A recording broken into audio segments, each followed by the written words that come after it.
Ladies and gentlemen, boys and girls, Pirate fans of all ages, you just witnessed your team play like a major league team. You just witnessed your baseball team play like they belong in Major League Baseball as the Pittsburgh Pirates put together really their best game of the season, hands down. They've won before, not that often, but they won before. But this wasn't a comeback effort late. There were no heroics needed here. This was not a nail biter where anyone really didn't perform. This was a legit victory in Major League Baseball for the Pittsburgh Pirates. I'm your host here on this edition of Pittsburgh Postgame on Pittsburgh Sports Live. This is a Pirates edition, another baseball edition here of Pittsburgh Postgame on PSL. I'm Mike Asti, and I'm going to be joined briefly. I don't get him that long because he has his job to do, doing media in West Virginia, in Charleston to be exact. He is an anchor for WSAZ-TV down there in Charleston. I'm a WVU alum, so I do love my West Virginia people, but he also is a hometown Yinzer. He is from Pittsburgh, a Duquesne alum, I believe, as well. So he's been a Pirate fan all his life and now is an anchor at WSAZ-TV in Charleston, West Virginia. Tim Irr is going to join me later on in this program. Hopefully we can get him for a little bit here in between his anchoring as he's anchoring the nightly news in Charleston. And, of course, the Pirate game ending a little earlier than many would expect. That was a game that basically ended right on the dot at 10 o'clock, and I thought I was going to jinx it. But generally speaking, the Pirates, even when they start at 7:05, they're playing until 10:30 at the earliest. They don't win often, but they certainly make their fans and media members ride through a gauntlet with them, and then maybe even beyond that. But this one was regular distance, was a regular speed game, and the Pirates able to get the victory. Pittsburgh now 5-17 on the season. So I'm trying to be positive. They got a big win. It's the best they've played all year, really. And I have been able to land on, I believe, 3 out of 5, if not 4 out of 5 of these victories this year as host of this post-game show. I haven't done all these shows, but most, and landed on most of the wins. Pirates 7 off 14 and 0 errors. So 7 runs off 14 hits, no errors. Again, another no error game, but they did have that 2 error game in the middle there after several in a row without an error. And we know the beginning of the season stretch with all of those errors, despite entering the season, thinking the defense could be a strong suit for the team. Hasn't really been so this year, but was today. Not the case for Milwaukee. 2 runs, 5 hits, 2 errors for the Brew Crew. They're now 11-13 on the season. So the division foe ends up going down at the hands of the Pirates. They will meet later on in the month as well, as they also will obviously, hopefully, finish out this series, but you never know. Sometimes we do this show, close up shop, and then all of a sudden someone tested positive for COVID and we're scrapping the series. We'll see. They do have 2 more scheduled on deck here on tap against the Brew Crew, who are a team that even during the good years for the Pirates, even those playoff years 13-15, they never really could handle Milwaukee. Some of those years they would have won the division instead of being a wild card if it wasn't for all those losses to the Brewers. So that was a different era of Brewer baseball. We'll see what happens now. I am now, it looks like, going to be joined by Tim Irr of WSAZ-TV. See if I can get him on with me here.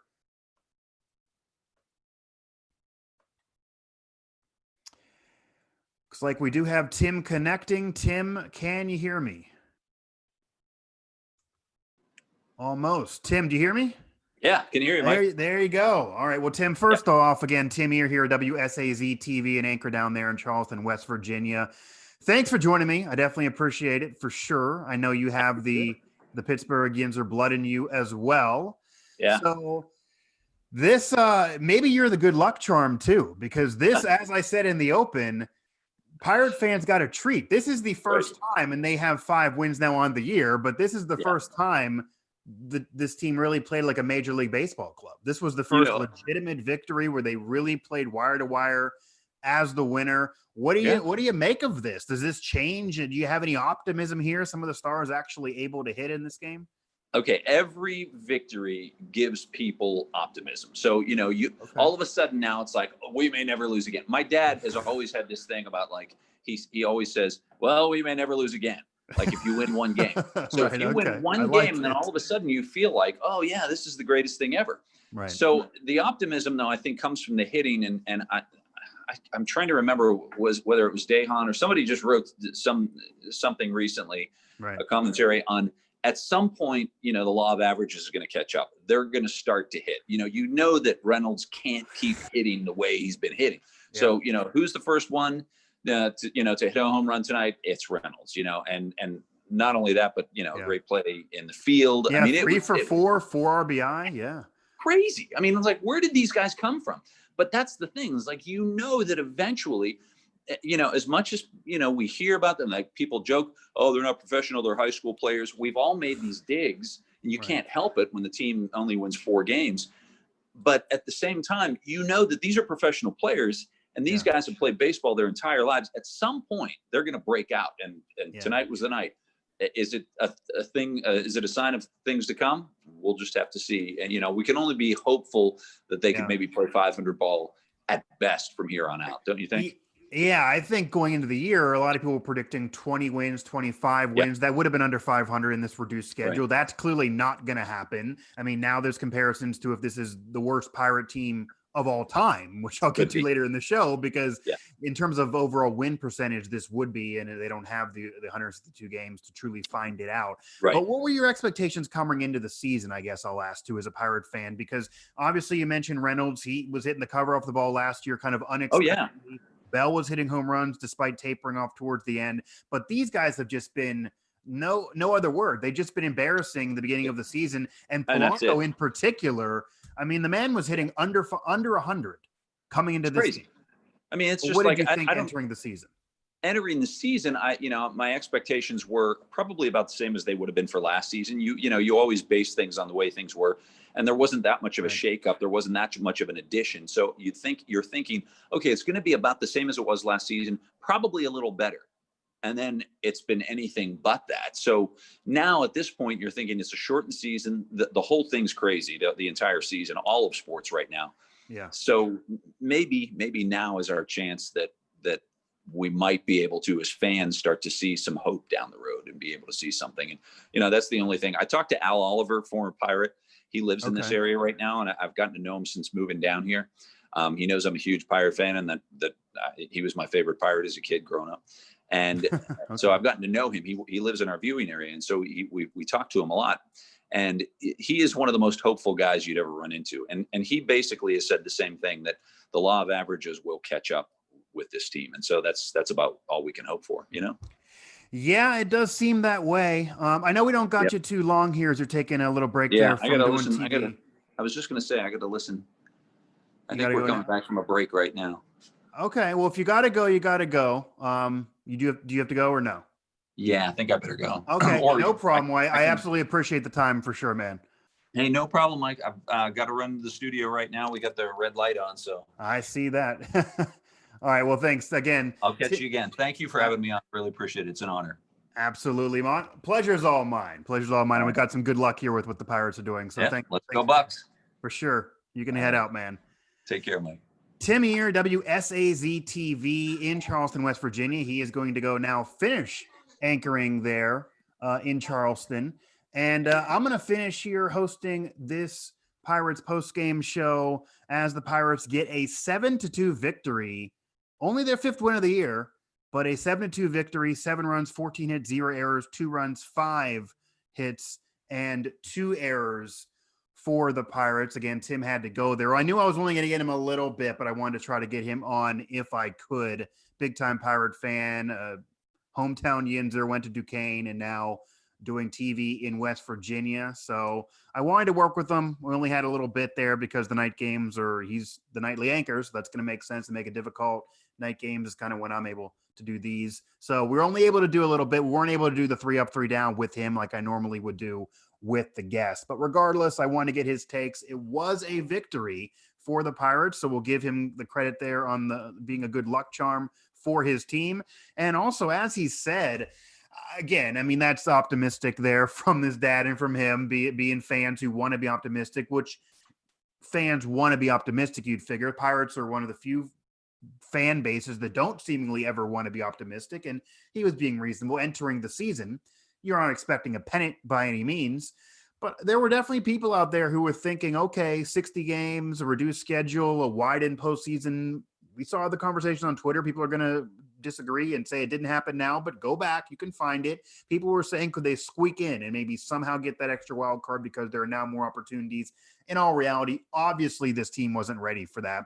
Obviously that wasn't going to happen. This team is far from that. And even those star players that are expected to perform better than they are, and they have done nothing but hurt their trade value. So if you're looking to unload Bell because of his contract, if you're looking to trade anyone, even members of this staff and even veterans off this team, even players that are hurt, like say Chris Archer, that you'd figure if he could have pitched anything near what he used to be in Tampa Bay, even halfway decent, certainly better than he was with the Pirates in the past, because that trade hasn't worked out. And we've talked about that before. You get more value and be able to trade him. That didn't get to happen because he's not here, because he was injured. And even Polanco, a guy that you really feel like maybe the time finally came for him. He was in the latter half. He's older. He was part of the previous era a little bit. He's still here now. You feel like he's going to be a guy you're going to move and be able to get something for. And then, of course, you may trade him, but that's not going to happen in terms of value. You're not going to get the peak value for any of these guys. Polanco goes 1 for 4 today. If we're going to do the 3 up, 3 down, it's hard not to give him an up because he got a freaking hit, but it's still a guy who's, embarrassing himself batting average wise, barely even could make contact, striking out half the time. Same thing for Bell, even though there's more pop in his bat. And of course, it brings the value down.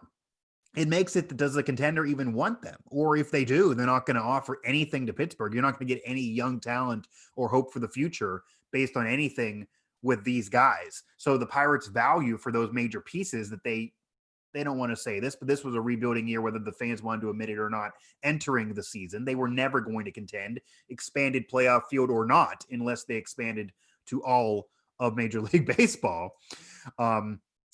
They were going to want these guys to perform and then just trade them and get value. These guys were never going to be part of the future, but they're not performing. So the value was higher prior to the season. It actually has got worse as the season progressed, but maybe this could be a corner turned. We talked about this. Actually, Matt and I talked about this a few post-game shows ago prior to the COVID break, when that Red series had to be kind of paused, and that will later be made up in September. Is that maybe this team desperately needed that COVID break when it came. You don't like that to be the reason that you have a break because of a global pandemic and somebody testing positive. But really, that was after a long losing streak. They did snap it, one in the middle there. I think they won 1 out of 11 was the mark prior to that COVID break against the Reds, where they had that game winner, that comeback against the Twins when I was on with Jerry DePaula. They won that game. I had a whole sheet for a loss, and they won it there with last-second heroics before we went on the air. That was it in a 3-week period. And then they lost after that several in a row. Then you have the break. So it got them maybe a mental break. Maybe it was a positive. They then would come out of that, would play well in one, get a win, and then lose again. So then you're not sure, the offense being horrible in the game prior to this one. But for anyone just joining us here, you did miss Tim Irr, an anchor at WSAZ in Charleston, West Virginia. He joined us briefly here, part of this one.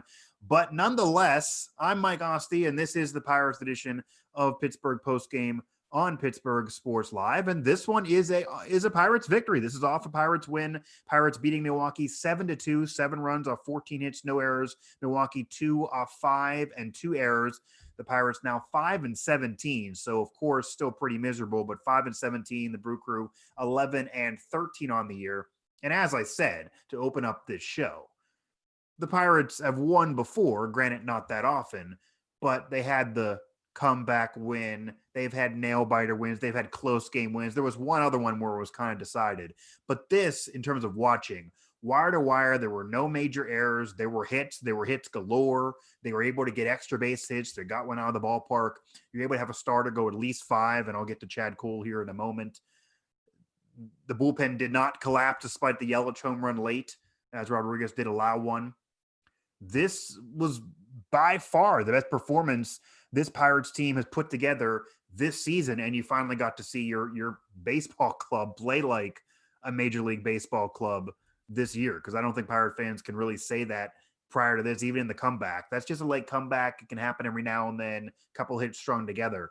This was wire to wire inning one all the way through. So again, thanks to Tim Irr for joining me, even though it was brief there in the midst of his weather break. The man, as you saw him, he's walking through the hallways of the TV station, has the suit on, has the makeup on. The man's literally anchoring and gave me the honor of joining me nonetheless. So I definitely really appreciate it for sure, Tim. Tim Irr again, WSAZ-TV and anchor down there in Charleston, West Virginia. And Tim's happy to see what's happened. We'll see if that progresses. I do think win, lose, or draw, and I'm not going to expect them to win that much more, of course. They go ahead and lose the next one to Milwaukee and the next two to Milwaukee. I'm still not thinking they're going to win a series in a while, but that was the conversation on a previous show as well. They get one more, they could say they got a series victory this year, something I honestly predicted they would not have in all of these 60 games. So maybe they would already prove me wrong there. And maybe the break and maybe turning it around and maybe even having a couple of days off maybe could help them get on a new track, even though they had some losses there. So we will see. We absolutely will see. I do want to get to our 3 up, 3 down section. I can't do it with Tim. He's on TV right now, again, at WSAZ-TV in Charleston, West Virginia. But I'm going to do it. And obviously, one of the ups. Tim mentioned it. You got to give him an up. I have put him as a down for almost every one of these shows. And again, I've hosted 90% of these Pirate postgame shows here on Pittsburgh Sports Live, for a shameless plug. But he's been a down almost every time. And it's been deserving. I'm not beating up on the guy. Brian Reynolds, again, I'm not expecting him to be somebody that's going to tear the cover off the ball and have a record-setting sophomore season, have 20-plus doubles again, and set the world on fire. I don't even expect another all-star season. It's very common you can have a slump after being so great your rookie year. And that wasn't even a full season. It was above expectations for sure, kind of out of nowhere. But you got to expect more than you've seen. The same thing with Polanco, who, of course, is older, and they're trying to showcase him, and he's not part of the future. Bell, similar, even though he's probably also not part of the future. He probably is gone. But these guys are Major League Baseball players. Even if you're a bad team and you're not expecting as much and you're reasonably going to be okay with a little bit of a slide, like, say, for Reynolds, again, it got to be better than it's been. It just absolutely has to be. Look at these batting averages, even after a victory, and even for somebody like Brian Reynolds, who has 3 hits in this game. Okay, so Brian Reynolds, again, he's by far an up in this game. He's been a down almost every one of these shows. He's by far an up here in our 3 up, 3 down section. And this man goes 3 for 4 today, 3 runs scored, 4 RBI. Talking about a home run. You're also talking about a triple. So this was a pretty solid effort from Brian Reynolds. This is like what he did last year. We saw so many of these games last year, even in losses, and still only hitting 205 on the year. Still only hitting 205 despite 3 for 4. Again, the 4 RBI, the homer, the triple, and the 3 runs scored. 3 for 4, only 205. That shows you where he was prior to the game and how bad he's been before. Again, I'm not saying 3 for 4 every night. This team isn't going to win anyway. You're showcasing your young guys, but he's somebody that is a part of the future of this team. So you want to watch for him and you need him to play better. You can't expect last year, but there's pressure on to be better than he's been. It's unacceptable to be as bad offensively as he's been. He is a major league player. I'm torn right now. Do I give Polanco an up? Do I give Polanco an up, or do I say, boy, 1 hit shouldn't be enough to be an up? But 1 for 4 night for Gregory Polanco. Okay, this guy, no, I can't do it. I can't do it. I gotta have the mantra of my brand. I gotta be on brand. Not that I'm negative by any means, but I keep it real, and I'm not gonna lie to you people. Many other shows, maybe a competing Pirates postgame show, they might say Polanco's an up. They might say 1 hit better than 0. That's an up. No. Polanco's 1 for 4, 2 more strikeouts. It was still a miserable effort. He got the 1 hit. Yeah, that was a no doubt hit, but it's not like he's setting the world on fire. This is a guy that you, out of all these players, if you could pick anybody that you want to perform offensively in a year for the Pirates, they know they're not going to contend, it's Gregory Polanco, because you're going to trade him and you want to get some value for him. Maybe him and Bell, but certainly Polanco being one of them. Polanco goes 1 for 4, 2 strikeouts. Gregory Polanco's batting average, as we're speaking, even after getting a hit in this game in a Pirate victory in which the team has 14 hits and 7 runs. 0.85. 0.85. Still not 100. 1 for 4, 0.85. Alan flipped out in the last one when I was hosting with him. I'm flipping out here because people are bragging about this, man. I threw a little tweet up there in jest, but 1 for 4, 2 strikeouts. I'm sorry, still down. You got to be better. Got to be better than that for Gregory Polanco. Got to be better. And up for me, though, another up for me is Chad Kuhl. I know a lot of people are down on the guy. I know not many love him. I know there's not a legit starter on this staff, according to many people. And I'm not saying that they're wrong by any means. We've seen that to this point. Yes, Trevor Williams is a legit starter, but he's not an ace. He's more of a 3 or 4 guy in the rotation. Joe Musgrove's even not been bad. He had a couple quality or close to quality starts, even though they weren't wins prior to taking his little break. But he's a number 3 or 4 guy. He's not going to be somebody that you're going to expect to be your ace, and they're in that position because they don't have a full out rotation. You'd rather even have Archer there, even though he didn't perform last year. But we'll all digress. Chad Kuhl, though, is a guy that for the future, I like his stuff. He's not going to be a strikeout pitcher, but if he gets defense behind him, and there were no errors today, he can be somebody that can work you through innings. He's somebody that he went through 5. It wasn't 6, it wasn't 7, but going through 5 is a big deal for this Pirate staff because they haven't seen that often from starters. And yes, it's a win, but he was able to get run support. He pitched pretty well. Chad Kuhl going exactly 5 innings, 1 run off, 2 hits, only the 1 strikeout, 3 walks. Not great, a little high in the walk total. 84 pitches, a 2.84 earned run average. So Chad Kuhl has a 2.84 on a team that's 5-17. He's not winning games, but the win stat, as we know, I'm not going to preach to you, but the win stat's a bit overrated, certainly for a pitcher. It's really a meaningless overall marker. That's why you saw Felix Hernandez 13-win Cy Young season years ago, and why a win total and even 290, 300, 250, 275 wins does not guarantee you Cooperstown like it once did, because it's about what you do individually. Earn run average, several other stats there. K per 9, whip, anything like that. It's better than wins. Wins is the worst stat out there, and there's some analytic ones that are better than others, but wins is the worst. It really isn't a stat anyone should look at. So yes, he got a win here, but he pitched well. One earned run allowed off 2 hits, does only have the 1K, but got the defense. The walks is high, but of 84 pitches, a 2.84 earned run average on the season with a 1 whip. That's not bad for a guy on a really historically awful team. So I'm going to make him an up in this game. I'm going to make the rest of the Pirates bullpen an up in this game. So that's going to be my 3 ups here in this segment. That's going to be the rest. Rodriguez allows the home run, but that's the Yelich. It's an MVP. Okay. But aside from that 1 ball that was caught and sent over the fence, it wasn't like there were several hits that they were knocking him around and they just had to hold on. The defense was clinging to the victory.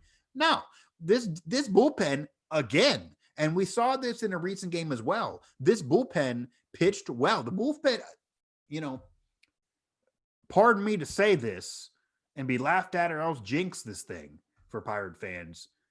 This bullpen's pitched well overall recently, and maybe the bullpen's turned the corner. Now, again, I'm not saying this bullpen is anything to be impressed with. I'm not saying this bullpen is going to be anything to hang your hat on. Yeah, this bullpen is overall pretty awful and could lose you any game in the world. But I saw a tweet out there, the game was moving fast, and then my colleague and WVU alum friend Will Graves saying, well, that's the bullpen's music, a little joke there. Yeah, the bullpen could come in and ruin things. They could throw kerosene on the fire, as my grandfather would say, but not tonight. The bullpen pitched overall well, and they go through 1, 2, 3, 4, 5 pitchers. You see Kelly in there. You see Howard in there, even though he's likely to be gone. We talked about that before. Rodriguez allows the homer, but overall the bullpen was solid. I got Polanco as a down, even though he has a hit there. So for a reasonable down, because he has a better game than he's been recently, I'm going to say a reasonable down still goes to Newman. Bell is another one that can be an up. He was 2 for 3, 2 runs with a walk, didn't hit a homer, and he's DHing now again. Moran, even a 3 for 4 day, 3 hits, 2 runs. It's obviously could be possibly another up. So some players you want to hit are now finally hitting several games in a row. So that's good. That's an up in general. But Newman's definitely another down along with Polanco. And then as far as another down, there's not that many. I mean, I really hate going Eric Gonzalez as a down, even though he went 0 for 5. But I guess a down is a leadoff hitter. I think this game may show, and we'll see if they give him another opportunity, that he's not a leadoff guy. I said this before. I want him to get playing time. I want him somewhere on this team. I like third base as an option for sure. I like Moran at first. I like Bell at DH. I think that's the best lineup. That's the best spot in the field for all of them, or not in the field if you're Josh Bell. That's where I want them. I want Gonzalez playing as much as he can. It makes sense. He's been one of the better hitters this season. In fact, he has been the best hitter for the Pirates several of these games. Even when they were hitting really, really well, he was heavily involved in that offense. So he's been a surprise treat most of this year for a season that has been utterly awful and one of the worst seasons in Pirates history, which is a conversation for another day. But you look at the 85 team, you look at the 2010 team, you look at the 1952 team for any of baseball historians. This is right up there in win percentage wise. It's worse. This team, we've said this before, would be the worst team in Pirates history if they went through a 162 playing like this. But because of COVID, because of the reduced schedule, they're going to get a mulligan. I don't think anyone 20 years from now is going to remember this as the worst team, the 2020 team as the worst team, because they're going to say COVID, they're going to say reduced schedule, and we're not going to see the overall body of work. We'll see again. Been the catchphrase for this team in this post-game show most of this year, but it's one of the worst teams for sure. And it's a really, really, really bad team. But I think COVID will make it not the worst ever, because there's been some really, really bad teams otherwise in Pirate history and in Major League Baseball history. But you got to see more from some of them consistently. I like this lineup. Eric Gonzalez, if you're going to lead off, you can't be 0 for 5. I know they score 7 off 14 anyway, but I think he's better as a 6, 7, 8 hitter, bottom of the lineup, no pressure on him. Let him hit there. He's been hitting there well, even when this team hasn't been winning. But as a leadoff guy over 5, I don't know if we see that again. If we do, he's going to have to hit there to stay the leadoff role. I like him playing in Eric Gonzalez, but not as a leadoff hitter. That does not seem to make sense, and he did not perform in the role here tonight. So that's my 3 up, 3 down. Again, I want to thank Tim Irr, an anchor over there at WSAZ-TV in West Virginia, for joining me briefly. I'm going to close up shop here, but before I look ahead and close things up, I do see one chat, so I want to give the recognition here. Crystal Gay here through our chat. 5 wins, 17 losses in a 60-game season equals 17 wins and 43 losses for the Pirates. I think I heard 60-game season. I'm a Tiger fan, told to chime in from my male friend who's a Pirate fan. Well, we appreciate fans of all teams here throughout the channel. You're certainly welcome, even if they're playing your team, or if they're not, you're a Tiger fan, they're playing in Milwaukee. Certainly feel free to jump in. It's interesting you would say that from however you're trying to put that. I read it verbatim. I don't know where you're going. But the point of it is, yeah, this is a really, really, really, really bad Pirates team. One of the worst Pirate teams of all time, for sure. Certainly one of the worst of my lifetime. I wasn't born in 1985. So I got this year, I got 2010, I got 2009, some of those 90s years. Really, really bad, of course. So it's one of the worst. Percentage-wise, win percentage-wise, it's below 200. I think coming into today's game at 190, I saw somebody put up. I didn't do that math, but I saw that out there. Maybe, I mean, win percentage-wise says the story. That's the worst ever for sure. In fact, win percentage-wise said this Pirate team was the 3rd worst in Major League Baseball history, behind the Cleveland Spiders and the Pittsburgh Alleghenies, for some trivia.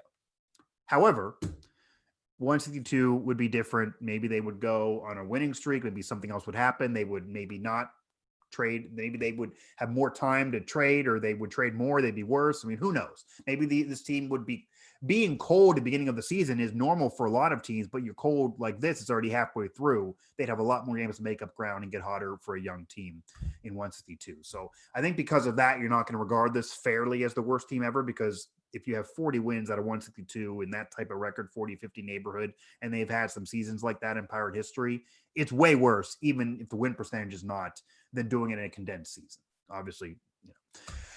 Regardless, though, to look ahead here, Milwaukee, the rest of this series, the White Sox, the Cardinals, Milwaukee again, then you're rounding out the month. You see the Royals there into September. That was when we thought maybe they could win a series, because the Royals are admittedly all kinds of rebuilding.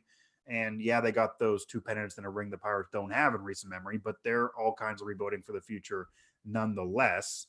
They rebuilt better at that time in comparison to the Pirates. They both were winning around the same time and they got the ring. The Pirates did not. We'll see who rebuilds better for the future. At least they're admitting it's a rebuild. But they got some players over there in San Diego right now in Slam City. So we'll see. That team has to retool, and they got rid of some young players as well, but they got their ring out of it. That's a possible series win. Maybe this series, maybe they got one win here. We'll see what happens moving forward here. We actually are preempted by the Riverhounds, which is the most winning team, which is the winning franchise for Pittsburgh sports. Matt will like this. So will John Krasinski over there at Pittsburgh Soccer Now. Riverhounds by far the best Pittsburgh professional team going right now. The Penguins bounced by a 12, actually a 24 seed before the real playoffs get started there in the new bubble format there because of COVID. The Pirates, 5-17 despite a victory. I mean, really their only legit win of the season that we're talking about. The Steelers are gearing up. They're in training camp. We'll see. College, Pitt, West Virginia, Penn State, regionally. Penn State's not going to play. WVU's rebuilding as well. Pitt, maybe the best team they've had in a while, but it's Pitt. Maybe they'll mess it up. We'll see. But in terms of a Pittsburgh-branded pro team, Riverhounds by far the best one right now. So get down there. Nope, I'm sorry. You can't. We know a situation there with COVID-19. Yeah, it's too bad because this would be the season to try to galvanize that fan base. But regardless, they are the best team going. So watch them however you can. Watch the post-game show tomorrow night because Matt Geika will be with you. He will have that one for Pittsburgh Soccer Now in the Riverhounds edition of Pittsburgh Postgame here on PSL. So we're preempted by the Riverhounds to give them some dap. They are the winningest team. They deserve it right now here in Pittsburgh. And then Alan will be with you on Sunday. I'll be with you next week throughout, as well as the rest of us here at Pittsburgh Sports Live. And I have a special guest. I think a lot of fans are going to love this one. I got one almost had this evening, got back to me late. Tim kind of bailed me out. Really appreciate it again. Tim, you're there, an anchor at WSAZ in West Virginia, in Charleston, West Virginia, to be exact. But this guest I'll tease, maybe put it on Twitter sometime throughout the weekend, early next week when we get the whole schedule that I figure out here for who's going to host these things and which day. Because one of those days I'm going to have this guest on. I promise that. Pirates get a victory. They're only 5-17 on the year, but maybe finally a legit game as you got to watch, Pirate fans, you got to watch your team play like a Major League Baseball team. Shocker. Doesn't happen all the time. Maybe happened for the first time this season. Again, the Pirates now 5-17 on the year as they round out the rest of this series against the Brew Crew throughout the weekend. 7 runs, 14 hits, no errors. Brew Crew, 2 runs, 5 hits, 2 errors. So the Milwaukee Brewers now 11-13 on the season, as it's a season in which the Pirates probably want to move through this fast, probably want to get this over with as quickly as possible. But these players are seemingly starting to have some fun again, playing a little bit better again, which is important, and now showcasing themselves better than they were. So the Pittsburgh Pirates, again, they're winners. They gave you something to cheer for again as the Pirates get a victory against the heated rivals, against the rival Milwaukee Brewers, 7-2. Stick with us throughout the weekend. Stick with us the rest of what we do here on Pittsburgh Sports Live. Make sure to click the subscribe button bottom of the video to help us get the content easier to you. Hit us up all throughout the Now family of network sites. I'm Mike Asti, and for all of us here at Pittsburgh Sports Live, good night. And I guess raise the Jolly Roger.